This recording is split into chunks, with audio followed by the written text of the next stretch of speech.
You will experience this training from the point of view of a new team member. Pay attention. Your trainer will be prompted to stop the video at various times for questions or interaction. My name is Dave Eisnacker. I am the president of Green Metals, and I'm going to initiate your Phase 1 training and talking about safety.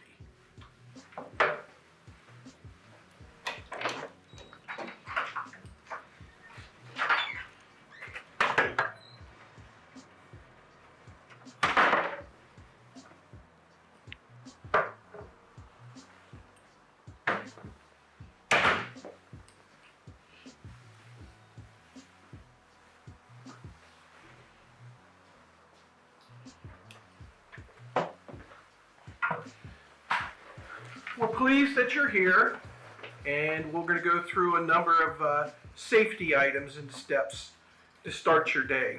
First and foremost, our commitment to safety is to provide a safe work environment for all our team members.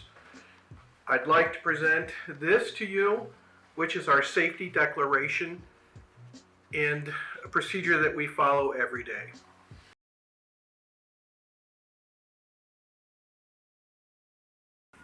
Hi, welcome to Green Metals. I'm Kevin Tipton. I'm the operations manager here in Kentucky at the Metals Division. Come on, I'll give you a tour.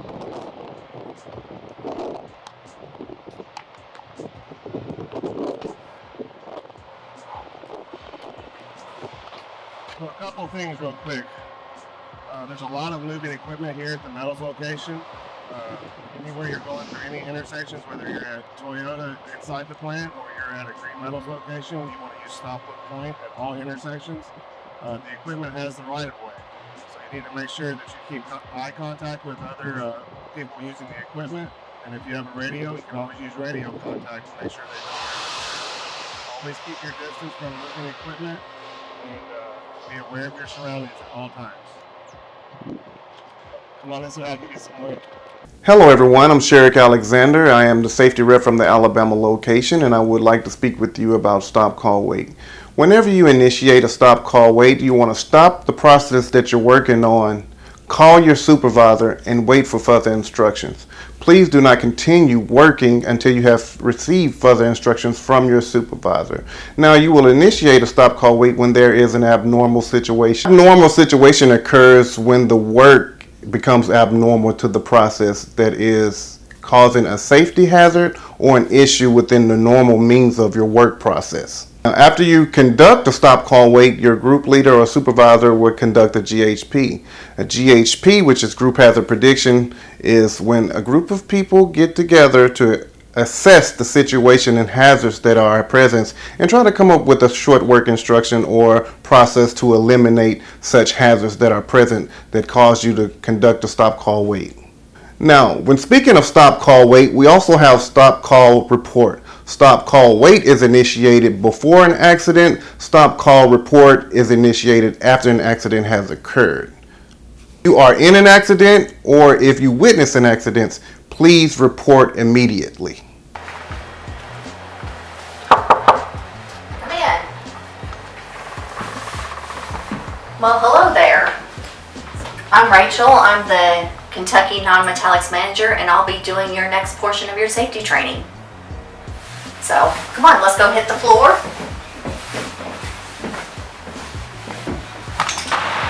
Okay, so for the facility, you want to make sure you're aware of mobile equipment and hazards in the workplace. Oh goodness, that fan's been there for years. I trip over it almost every single time I'm out here. What's that? You're right, we couldn't fill out a Hiri-Hata form. Well, you say let's go back to the office and I'll help you fill one out. So let's go ahead and go into the office and fill out a Hiri-Hata form. So if you want to have a seat, I'll grab you a form. And here's the form, and we will fill this out together. Trainers, please hand your trainees a blank Hiri-Hata form. Trainees, you will fill out this Hiri-Hata form along with Rachel as she is explaining it. Remember, this form is just for practice, so unfortunately it can't be turned in yet. After some practice though, you can turn in your own form and get credit for it.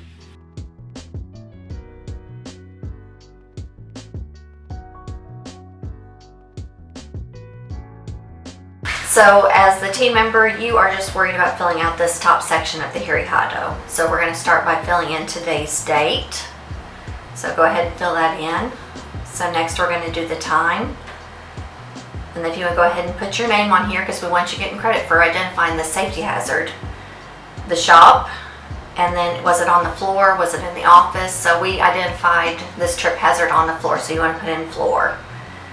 So it was a near miss because unfortunately I almost tripped and fell. Is it environmentally related? No, this one isn't. This is more of one of those safety Hirihatos we talked about. So we're just going to do a brief description. So fan cord is across the walkway creating a trip hazard, and that's all you got to fill in. So next thing you're going to do is you're going to take this and turn this into your supervisor. They're going to go ahead and assign the tracking number, and they're going to work on correcting this issue and keep you updated with the steps they take throughout this process. So this one here is one that we can actually turn into a risk assessment. That risk assessment is if we change or improve your environment and eliminate or reduce the safety hazard. So what your supervisor has done in this instance was reroute the power so we weren't having a trip hazard in the walkway.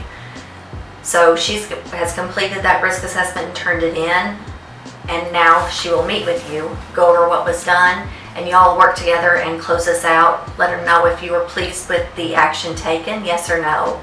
If you're not, please detail why not so we can prevent future reoccurrence. And then we're going to document who met with you, if they gave you a copy of your Hirihato, and the date it was closed.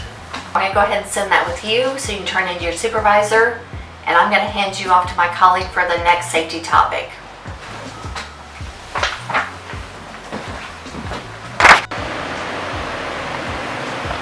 How you doing, Eric? I overheard you talking to one of my colleagues over there regarding first aid. I wanted to carry the conversation over into bloodborne pathogens. Some accidents can be very serious and may involve injury. Are you first aid trained? If you're interested, that is something you can be trained on down the road. It's important that anyone assisting an injured person is first aid certified, especially if the injured person is bleeding. Bloodborne pathogens are microorganisms and cause disease in our human blood.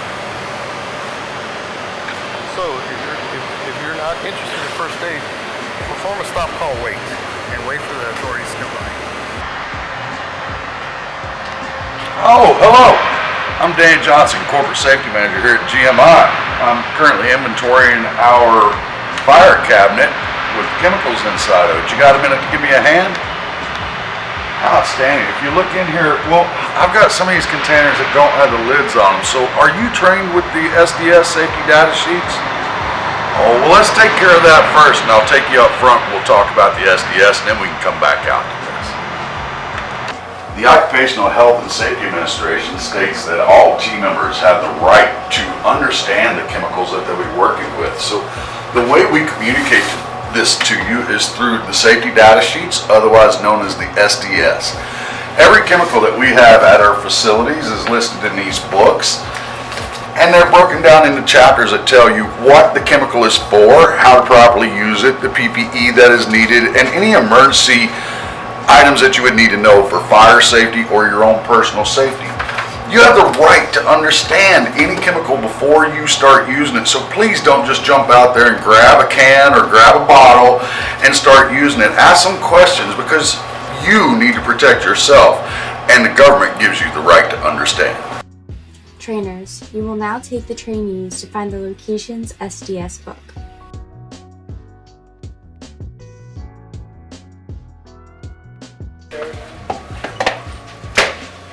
Hi, I'm Brian. Since you're here, I was going to see if you'd be able to help me pick up something today. Great, great. Do you know what ergonomics is? Good, I can tell you a little bit about it. If lifting procedures and stuff like that, Green Metals, ergonomics is the #1 injury in Green Metals, GMI. It is always nice to have two people lifting stuff. Anything, our limits is 25 pounds or under for single person.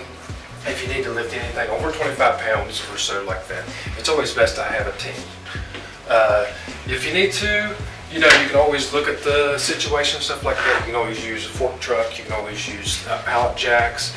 There's several different techniques and utensils out there to help you lift anything there like that, to where you won't have to have a ergonomic injury or anything like that today. If you don't care, I got one box here. If you don't care, just it's 25 pounds, a little bit heavier than that. I was going to see if you might be able to help me to get it up on the table, please. One of the major things about ergonomics lifting and stuff like that as a team and everything like that is you want to lift with your legs, not your back. So if you don't care to help me, we'll just take this box, lift it up on the counter, and should be done with the project. Just remember, we'll just count to 3. 1, 2, 3. Go down, lift the box, set up there, and then we should be okay. All right, you ready? 1, 2, 3.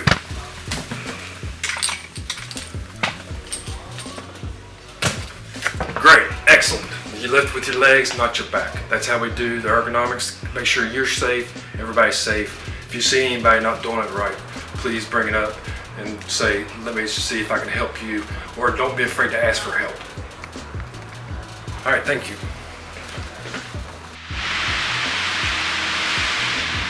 Hey, good morning, I'm Landon. I'm the manager here for Mississippi Non-Metals. Come on, follow me.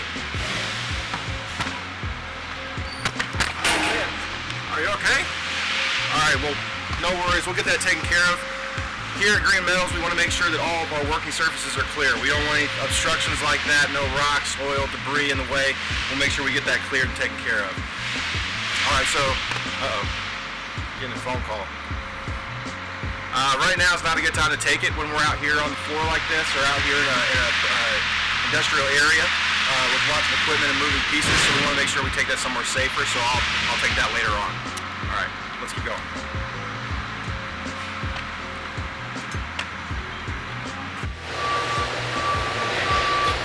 Hey, how you doing? My name is Jordan Sharp. I'm the assistant manager here. We're dealing with a little bit of a situation right now. We got some equipment down, kind of putting us behind.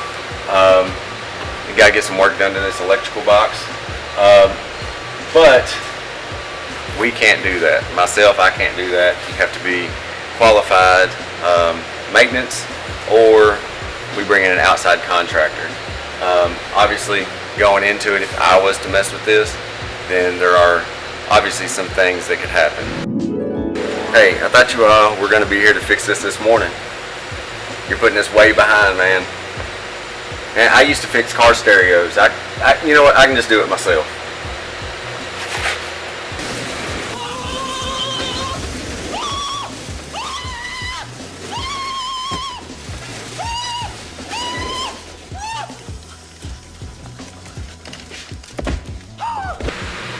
And that's why I don't do this myself. So right now I need to really take a look at this and get somebody over here. So I'm going to send you to another member of management to walk you through some more safety items.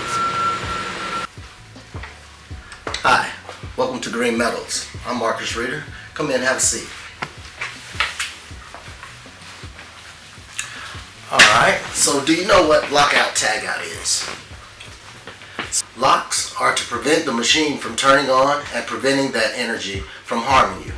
The tag is the warning or communication to surrounding team members that the machine is being locked out. Two types of people. There's authorized, so that is someone who is authorized to lock out machines and make repairs. Then you have affected. Affected is someone who is affected by a machine being locked out. You're an affected employee.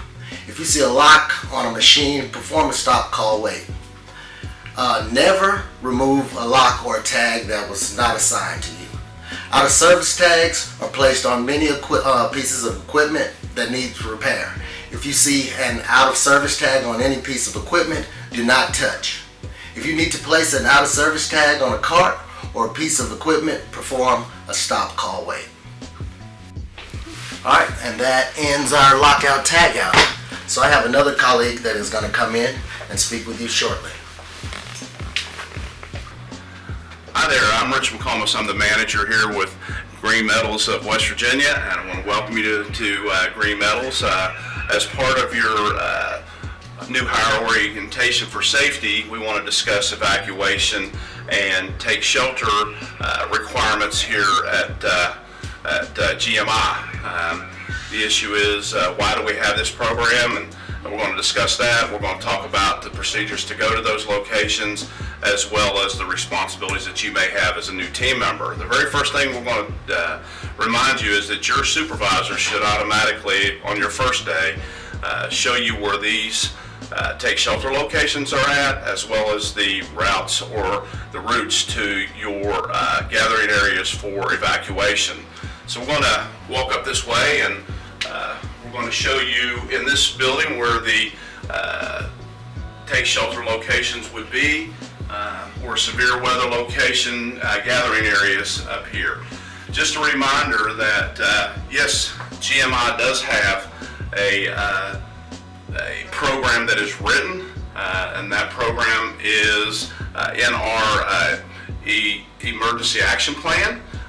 So yes, question, yes, we do have a written program. As I said, it's in the emergency action plan. That emergency action plan covers emergency procedures for certain events such as fires, floods, chemical spills, severe weather, those type of situations. And it's important that you understand your role and your responsibility in those programs, and that's what it's for. Those programs are always available for you as a new team member, or even a team member to know where those are at, as well as we also have route maps posted throughout the facilities to also show you where those locations would be at. But in this building, this is our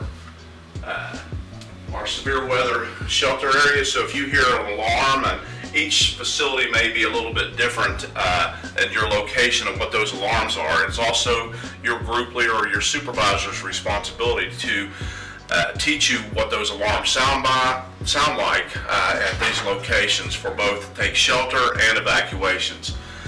But anyway, this is our severe weather shelter area. We would take these severe weather shelter locations, we would gather there for sort of tornado warnings, possible other things such as severe weather that would happen throughout this area. So once you're notified of that, you're going to hear an alarm that goes off, and then you're going to proceed safely as possible to this location. Once you're at this location, you will be gathered in here, and a head count will be taken by your supervisor. You will stay in these shelter until the all clear has been given. One of the things that we need you to understand is you need to get to these locations as quickly as possible. And the reason for that is a couple. One is we don't want to have to send somebody out to look for you if you decide to stop at the restroom or something of that nature. Just get there as quickly as possible. The other thing is that we will stay in those locations until we get the word that the all clear signal has been given. Once the head count's given, then that will go up to whoever the control group is, the control manager for that scenario would be, okay? So it's important that you get there as fast as you can. So we want to move now into where we would go for evacuation. And our evacuation, or the gathering area, is different, like I said, for each location. At this place, it's right outside and across the road here, or the railroad tracks, is where you would gather. Again, those areas would be for, if we were to evacuate this building, it could be due to a fire, it could be to something as a chemical spill, or something of that nature, even a bomb threat. We would evacuate this building. Again, we ask that you get out there as fast as you can, or as quickly and safely as you can, so that we do not have to look for you, and we can get a proper head count. At that point, you will stay in those gathering areas until, again, the all clear signal has been given, or further directions has been given. Why do we want you to know these areas? Well, there's a couple reasons. One is we're here as at Green Metals to provide you with the safest working environment that we possibly can, and we want you to be trained immediately to where you can go to these locations in these areas. So we'll go outside here. see, we will gather right out here to our area right over here, and we will gather as a group, and we will stay in this area again until the all clear has been given to go back in. Now, one of the things that you will happen while you're here at Green Metals is you will not only learn what your roles and responsibilities are for evacuations or take shelters or whatever your responsibility is going to be, but you're also going to have practice drills throughout your time here. And the reason we do that is we want you to understand what the alarms sound like. We want you to be able to safely get to the areas. Example, if it's smoke filled in there, or if there's some reason we have to get you to get out in the dark or whatever, that you know how to get to those locations and what to do. So again, if you have any questions, please ask your supervisors or your group leaders, and if, in all cases, just practice stop, call, and wait. Your trainer will now take you to the evacuation routes and evacuation points for tornado and fire.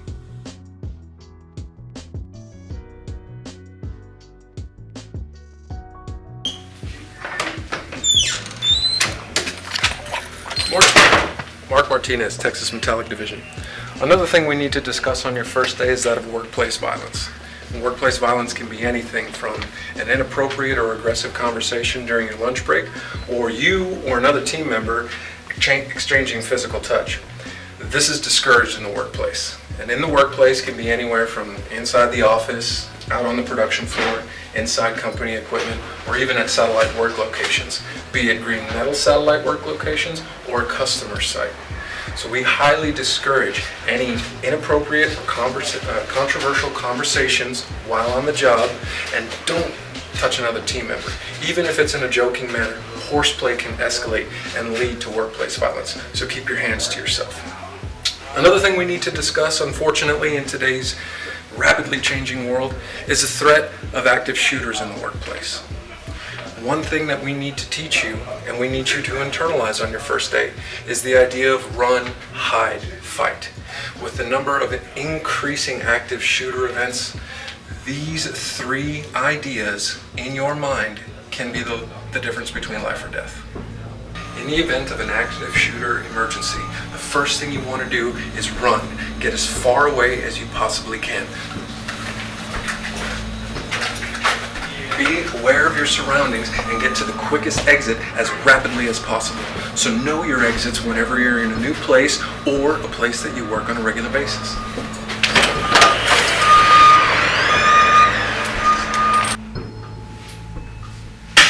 If you're not able to run, the next thing you want to do is hide. Get into a secure place, lock the doors, use whatever you can to barricade the entrance. Make sure you turn off all the lights. Get as far away from the line of sight as possible. And remember to silence your cell phones. Your last option in an extreme emergency is to fight. So if you're in a good hiding spot, try to find anything you can to improvise a weapon. That way, if the shooter comes to you, you can do what's necessary to save yourself. This is just a last resort. But if it comes to this, do anything that you need to get out alive.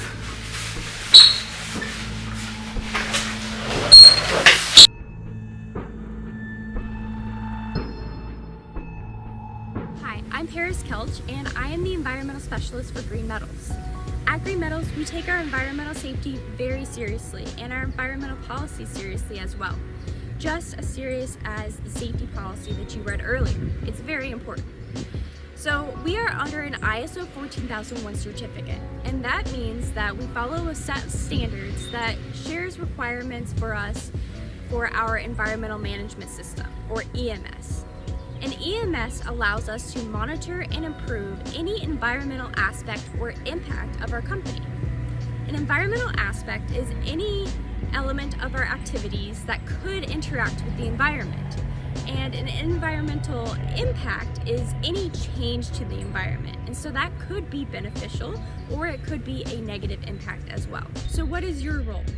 So your role is to, one, read the environmental policy and commit to it. It's very important that we conform to that policy. And then also any other procedures in place. So Throughout the year, you will be trained on this policy, and you will also be trained on different procedures that relate to the activities of your job. And you will also get knowledge about those significant impacts that is related to your job as well. And so it's really important that you are conforming to that and understanding the significance of it and how it relates to the environmental policy. And on the behalf of Green Metals, I am so excited that you're here and committing to workplace safety and environmental safety. Please ask your trainer any questions you have about the training.